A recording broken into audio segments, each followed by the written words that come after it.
Eh bien, salut à tous, c'est le Doc, j'espère que vous allez bien et on se donne rendez-vous aujourd'hui pour une vidéo que vous avez attendue avec grande impatience. Il s'agit de la 3e édition de l'art de bien s'habiller spécial hiver. Alors, il y a déjà eu 2 parties précédentes sur la chaîne. La toute première, c'était vraiment au début, à mes balbutiements sur YouTube.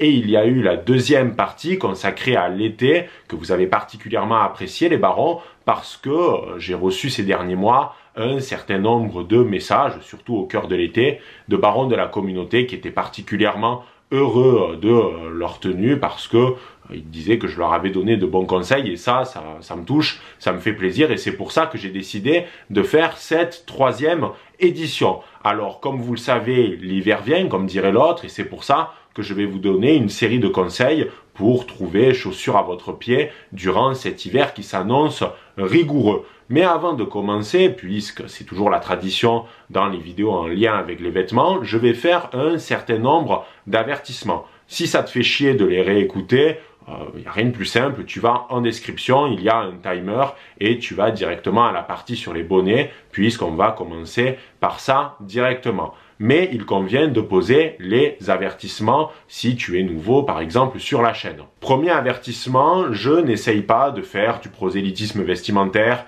ou de dire que je détiens les clés de la vérité au niveau de l'art sartorial. Non, pas du tout. Cette vidéo, c'est des bons conseils entre amis. C'est comme si tu allais en ville acheter des vêtements avec ton meilleur pote et que ce dernier te donne une série de conseils. Faut le voir comme ça. Je ne suis pas un expert du vêtement. Il y a déjà des chaînes qui se spécialisent dans ça sur YouTube.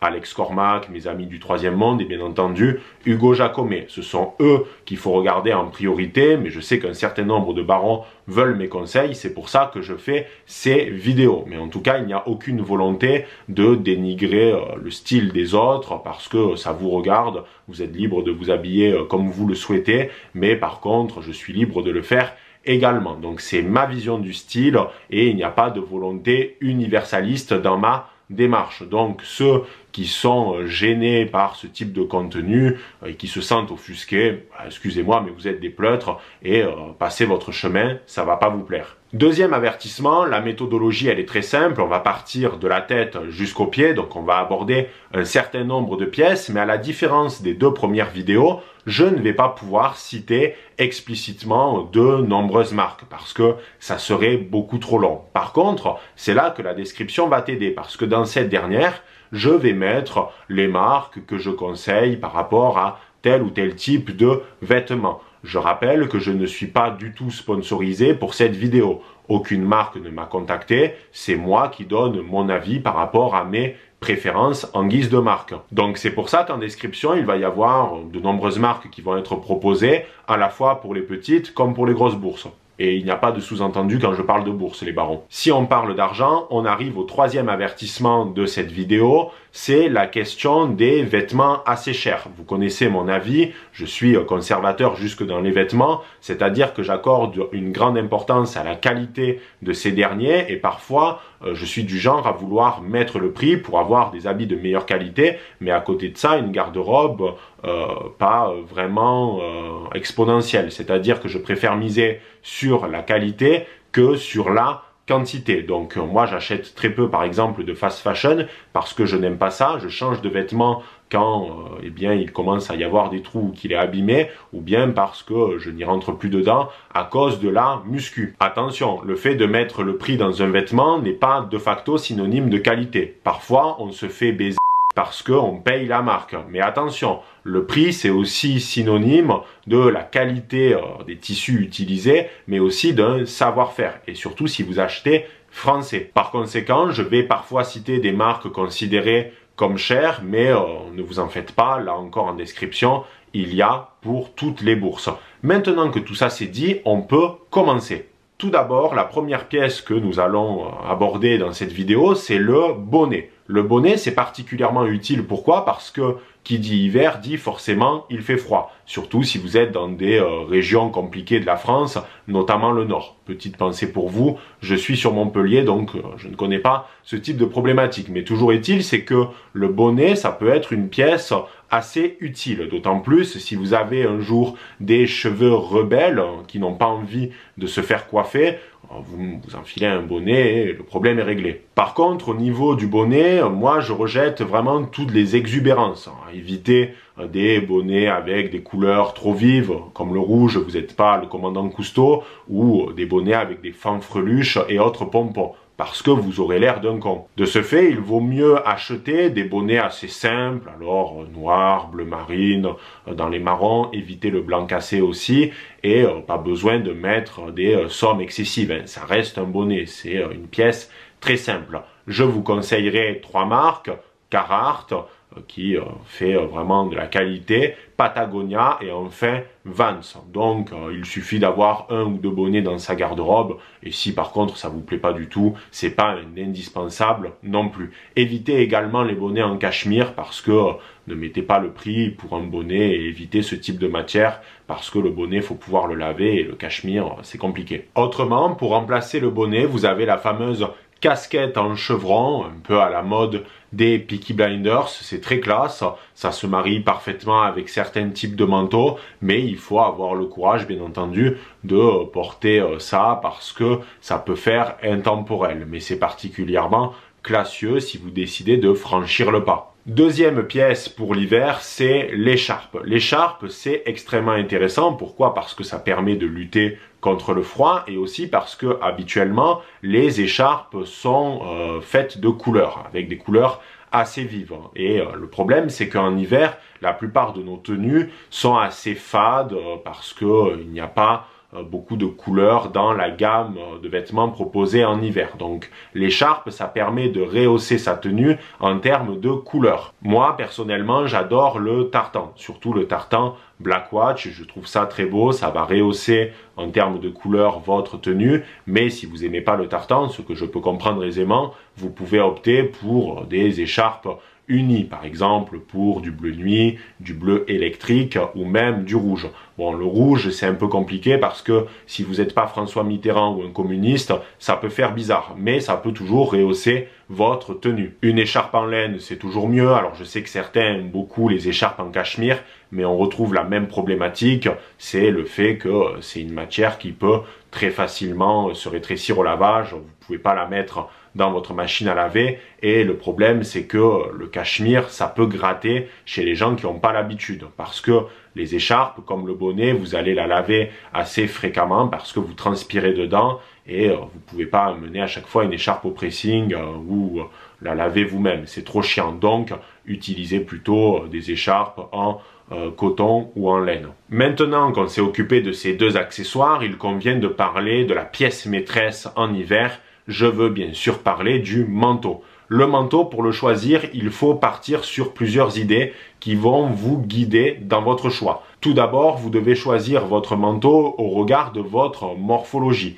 Il y a certains types de manteaux qui ne vont absolument pas aux gens qui sont petits ou par exemple en surpoids. Donc il faut faire attention à cette considération-là. De plus, il faut aussi se rendre compte que le manteau, son premier objectif, c'est de vous maintenir au chaud, de lutter contre le froid. Donc, évitez de privilégier le style par rapport au but de base du manteau. Vous devez rester au chaud dans ce dernier. Donc, évitez par-dessus tout les manteaux avec une épaisseur de papier à cigarette, parce que ça, c'est de la merde. Vous allez payer cher et vous allez vous geler les couilles.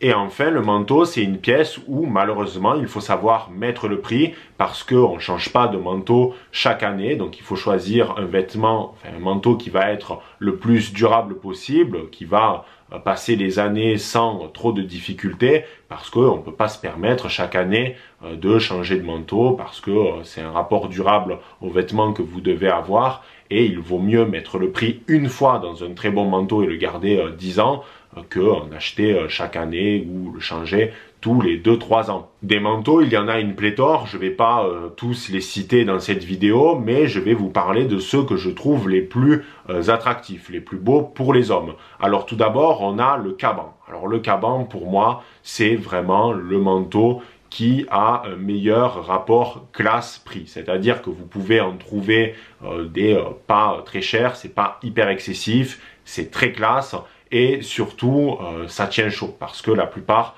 sont en laine. Donc le caban, il regroupe vraiment tous les intérêts du manteau, c'est-à-dire que ça va à beaucoup de morphologie, c'est classe, on en trouve des pas chers et des pas chers qui tiennent chaud. Le caban, c'est de base un mot d'origine arabe pour désigner les manteaux des pirates et c'est profondément lié à l'univers marin puisque c'est le manteau de la Royal Navy et de l'US Navy. D'ailleurs, on retrouve souvent dans les cabans des détails comme des ancres ou ce type de choses. Pour la petite anecdote, c'est le manteau que porte James Bond dans Casino Royale lorsqu'il commet son deuxième meurtre officiel pour avoir en fait l'appellation de 00. Dans un autre style, on a le duffel coat. Alors moi, je suis moins fan parce que c'était un manteau que je portais gamin dans la fin des années 90, début 2000. Je trouve ça un peu triste, je trouve que c'est vieillot. Bon, j'aime pas tout simplement. Après, ce sont les goûts et les couleurs. Ils méritent d'être quand même abordés dans cette vidéo parce que ça fait partie des manteaux d'hiver. Ça peut tenir aussi très chaud, d'autant plus qu'il y a une capuche, contrairement au caban. Mais voilà, le duffel coat, ça me plaît un peu moins. La particularité du duffel coat, c'est ce qu'on appelle les brandebourgs, donc c'est les espèces d'empiècements en bois pour rattacher en fait le manteau et on retrouvait ça de base dans la plupart des tenues de militaires prussiens ou autrichiens. Ensuite, on a le par-dessus. Alors le par-dessus, c'est vraiment le manteau, coupe simple, coupe droite, assez long, et ça va pas chercher très loin. En termes de couleurs, on reste sur des couleurs assez fades, donc du noir, du bleu marine, voire même du gris. On peut en trouver parfois en tweed ou en chevron, mais bon, c'est particulièrement cher. Le problème du par-dessus, c'est que ça peut être très classe, ça c'est une certitude, il y a de magnifiques par-dessus, mais par contre, il y a deux écueils qu'il faut absolument éviter. Si vous êtes petit et gringalet, ça va pas vous aller parce que vous allez ressembler à une paille, parce que le manteau est long et ça peut être un peu ridicule, enfin vous allez ressembler à une mini paille. Et en plus, ce sont des manteaux qui sont parfois assez fins. L'épaisseur, c'est une feuille de papier cigarette et c'est pas le but d'un manteau. Vous devez malgré tout avoir chaud. Donc attention au par-dessus, même si ça peut être très beau, il faut savoir les essayer, etc., les comparer. D'ailleurs, en règle générale, comparez les différents manteaux, allez directement les essayer et voyez directement de visu ceux qui vous va le mieux.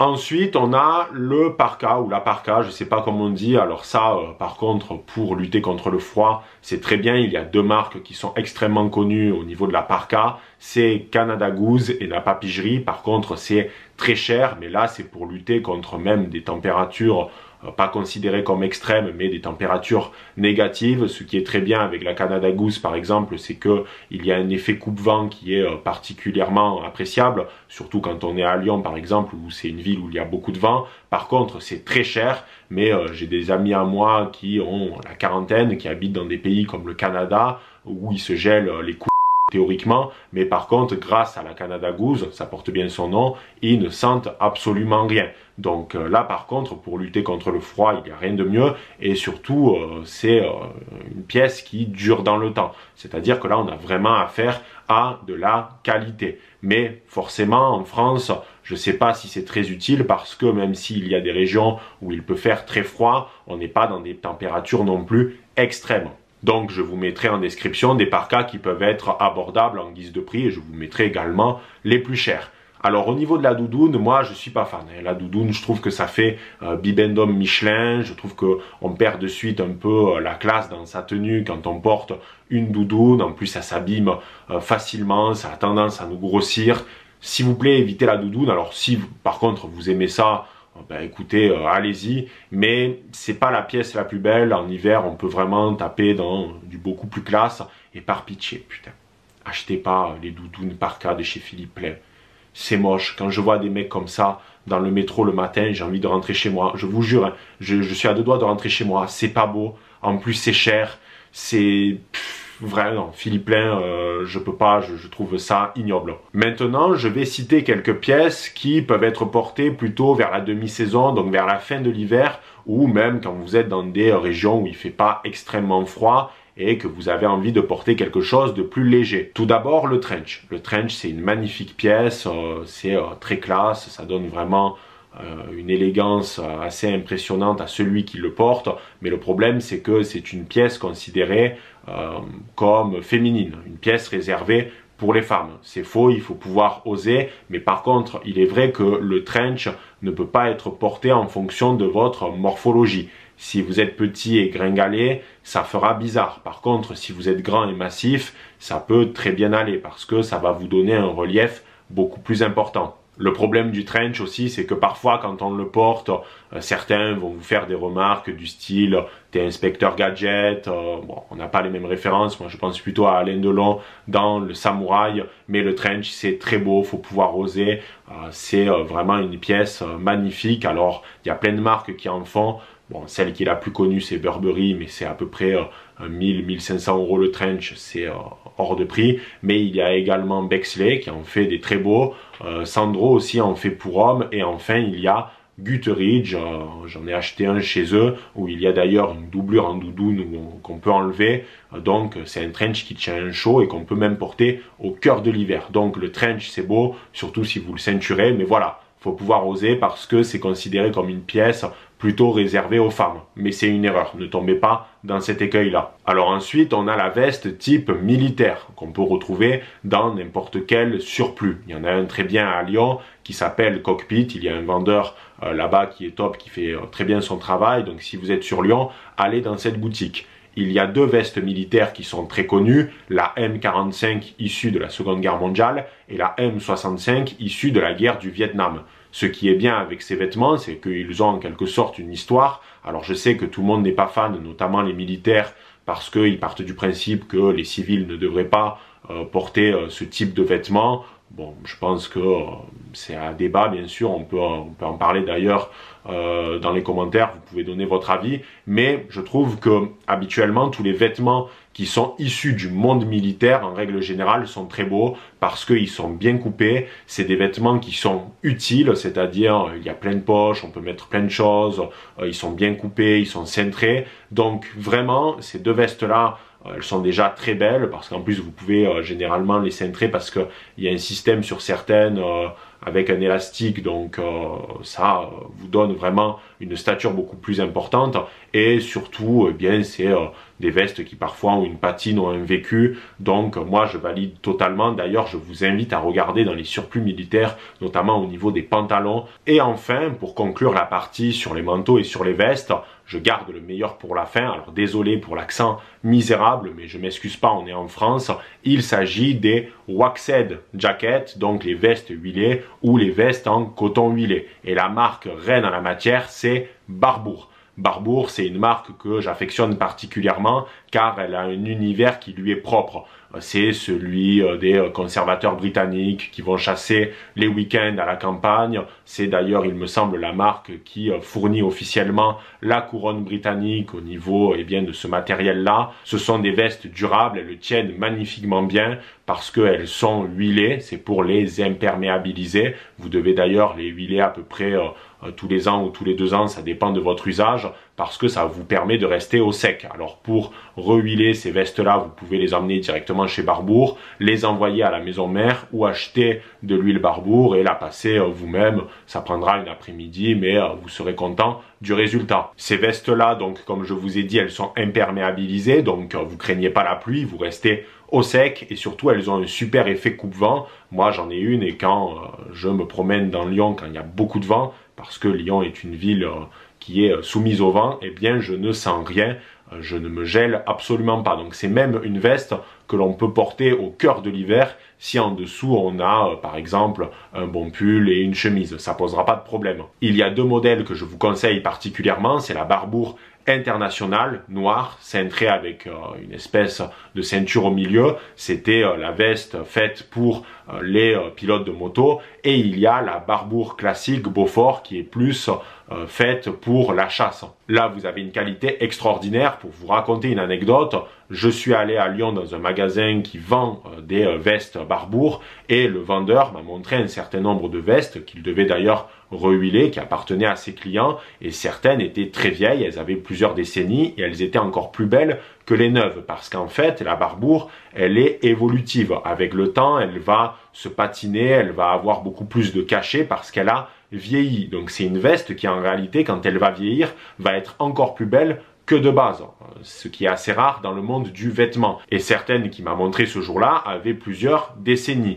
Alors les prix ça va à peu près entre 350, 500 et ça peut aller jusqu'à 600, 700, ça dépend du modèle que vous recherchez, mais par contre vous avez une qualité qui est extraordinaire. C'est-à-dire que théoriquement quand vous achetez une Barbour, vous en avez pour plusieurs décennies, à part si vraiment votre morphologie change, que vous allez trop à la muscu ou ce genre de choses, mais typiquement la Barbour elle restera pareil, elle va même être plus belle que le jour où vous l'avez acheté. Donc par pitié, acheter des Barbour, ça a vraiment de la gueule et on n'en voit que trop peu. D'ailleurs, mon ami Conal, l'Irlandais déterminé, avec qui on aime bien discuter maintenant, vous savez, j'avais fait une vidéo sur lui, va lancer sa propre marque de vêtements où il va reprendre un peu ce style old money, et je vous dirai directement ce que je pense de ces différents produits, puisque je ferai une vidéo sur sa marque quand elle sortira. Maintenant qu'on a terminé la partie consacrée aux manteaux et autres vestes, il convient de parler des pulls. Alors moi je suis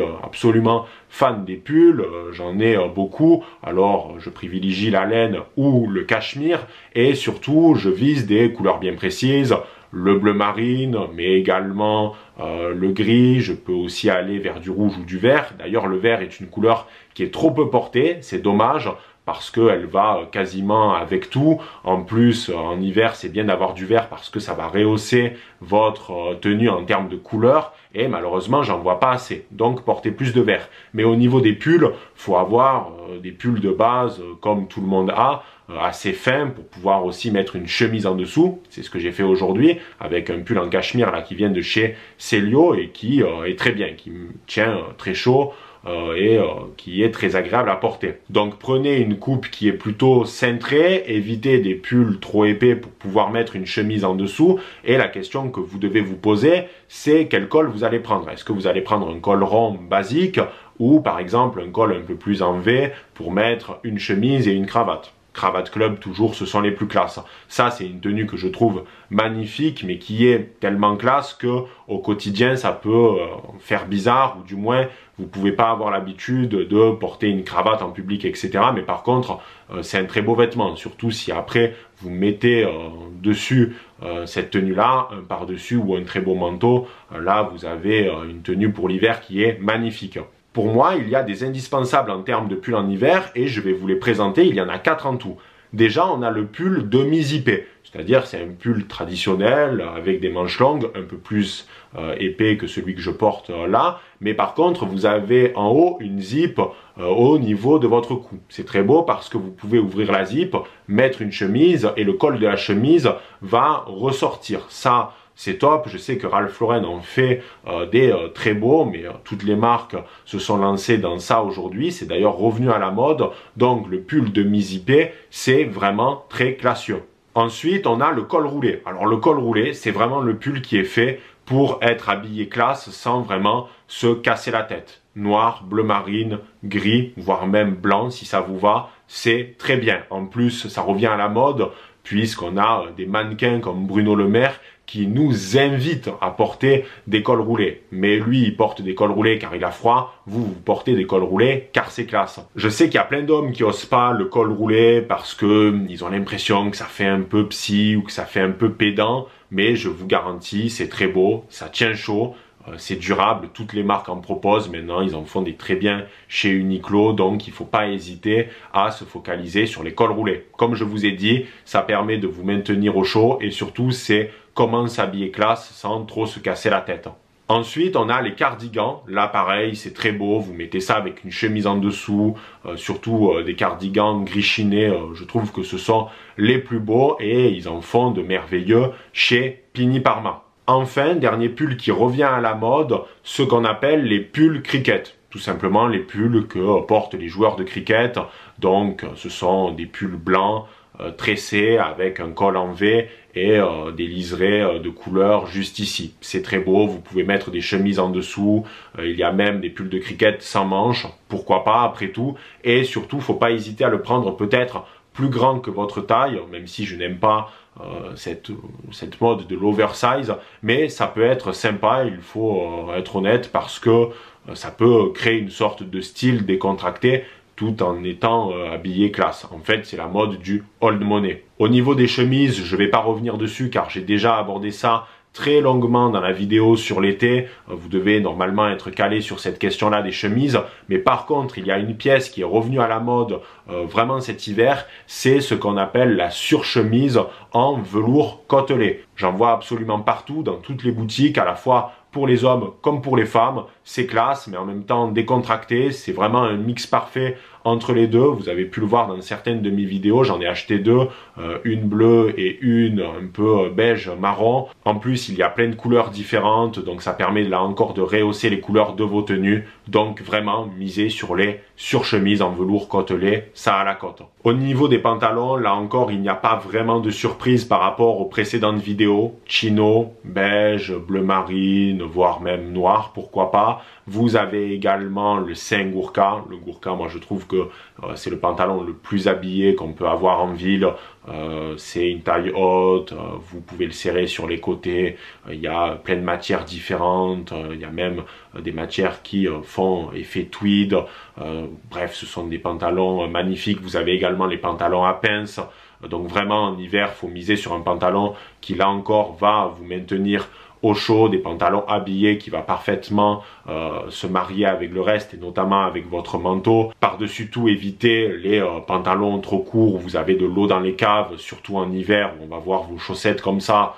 Non, ça le fait pas, donc plutôt des pantalons longs et le Gurkha c'est parfait. En plus il y en a maintenant des pas trop chers, ça commence à se développer de plus en plus. Mais surtout vous avez les pantalons en velours côtelé, là encore ça revient à la mode, je vois que ça, ils en font des magnifiques chez Barbour. Ça maintient au chaud, c'est agréable à porter, c'est agréable à toucher, ça se marie avec plein de choses, que ce soit vos pulls, vos manteaux, ça va avec tout en hiver, c'est sublime, ça va aussi parfaitement avec vos chaussures, c'est très classe, là encore on est dans cette logique de gentleman farmer et vous êtes super bien dedans. Vraiment pour moi, ce sont des pantalons qui sont trop sous-cotés, je vois très peu d'hommes avec des pantalons en velours côtelé, d'autant plus qu'il y a plein de couleurs assez intéressantes, voire même qui vont vers du violet, du bleu nuit, etc.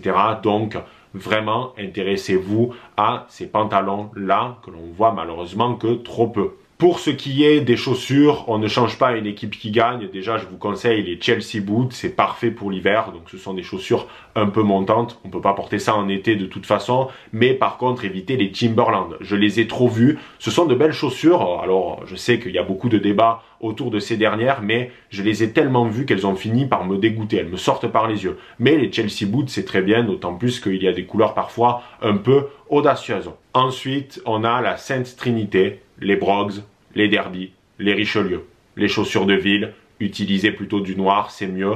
Le marron en ville, c'est une faute de goût. No brown in town, comme disent les Anglais. Au niveau des marques de chaussures, Finsbury, Bexley, Church, c'est très bien. Ce sont de très belles chaussures. Et enfin, je vais terminer cette vidéo sur une note un petit peu cocasse. Vous savez que je ne suis pas un fan habituellement de sneakers et autres baskets.